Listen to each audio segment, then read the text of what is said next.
একটা ছেলেকে দেখলাম আমার স্টেকার গাড়ি দেখে মনে হয় ওর 4B গাড়ি সম্ভবত, এই জন্য হয়তো আমার একটু ঝলক দেখাইলো।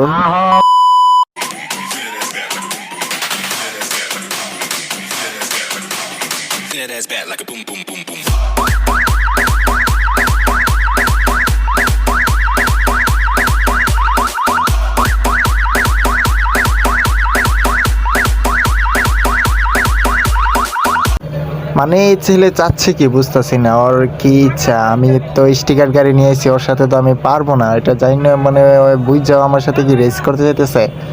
এই যে দেখেন চোখের সামনে দিয়ে কেমন আউলাই বাউলাই যাইতেছে, মনে হচ্ছে যে আমার যদি জিক্সারটা থাকতো তখন তো ওরে দেখাই দিতাম। আমার জিক্সারটা তো আমার সাথে নেই, এখন থাকলে ওরে দেখাই দিতাম যে তোর 4B ঠিক আছে। 4B একটা পাওয়ারফুল বাইক, 4Bর সাথে অন্য কোনো বাইক সহজে খাওয়া নেই। তবে বাংলাদেশে কিন্তু 4B যে টপ স্পিড বাইক সেটা কিন্তু না। আজকে আমার স্টেকার বলে ওই আমার এমনি চলক দেখায় চলে গেল, সমস্যা নাই।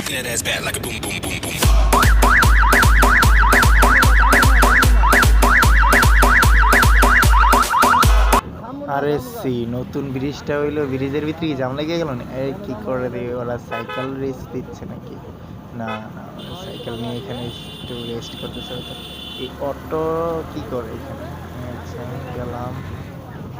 ওহ ভালো কথা, এই ব্রিজটা সম্বন্ধে তো কিছু বললেই নাই। অবশ্যই ব্রিজটা নারায়ণগঞ্জ থেকে নারায়ণগঞ্জে জয়েন হয়েছে, বাট জায়গাটার নাম আমি জানি না। তবে এটা মুক্তারপুর ব্রিজের আগে নতুন ব্রিজটা হয়েছে, খুবই সুন্দর। হ্যাঁ, ডাবল ল্যান্ড করা এবং কি পথযাত্রীদের জন্য আলাদা ল্যান্ড করা আছে দুই সাইডেই। খুবই সুন্দর লাগলো ব্রিজটা, আসলেই অসাধারণ। আর আমরা আজকে যাচ্ছি হচ্ছে সাবদি। আসলে আমি আগে যাইনি কখনো, শুনেছি জায়গাটা নাকি অনেক সুন্দর। সাবদি যাচ্ছি, এখানে পরিবেশটাও একটু দেখা হবে। আর কি 4B গাড়িটা আবার সামনে, সমস্যা নেই, ওই হওয়ার মতো যাইতে থাকবে। আর এই ব্রিজের উপরে আমি ফার্স্ট, মানে আজকে প্রথম উঠলাম। আর আমার লাইফে আমি আজকেই ফার্স্ট টোল দেব, ঠিক আছে। আমি আগে কখনো টোল দিয়ে কোনো ব্রিজে উঠি নাই বা কোনো সেতুতে উঠি নাই, তো আজকে ফার্স্ট আমি টোল দেব, দেখি কি হয়। আর এখানে টোল কত সেটাও আমি জানি না অ্যাকচুয়ালি। আজকে দিলে বুঝতে পারবো যে অ্যাকচুয়ালি এখানে টোল মোটরসাইকেলের জন্য কত হয়।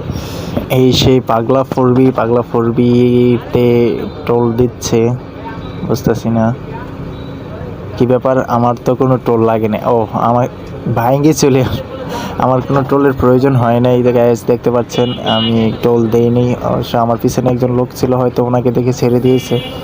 দেখি এখন সাবদির উদ্দেশ্যে রওনা দিলাম। এই তো গাইস আমরা প্রায় সাবদির কাছাকাছি চলে আসছি, মনে হয় আর বেশি সময় লাগবে না, এসে গেছি প্রায়। দেখা যাক।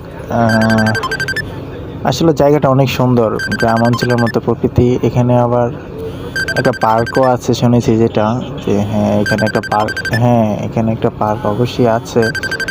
আর সামনে জায়গাটা অনেক সুন্দর। আর সবচেয়ে বেশি আকর্ষণীয় যেটা, সেটা হচ্ছে এখানকার সরিষাকে দেখতে পাচ্ছেন আপনারা। এখানে কত ভিড়, যে এই সাবদিতে কত মানুষ আসে প্রতিদিন, সেটা বলার মতো না।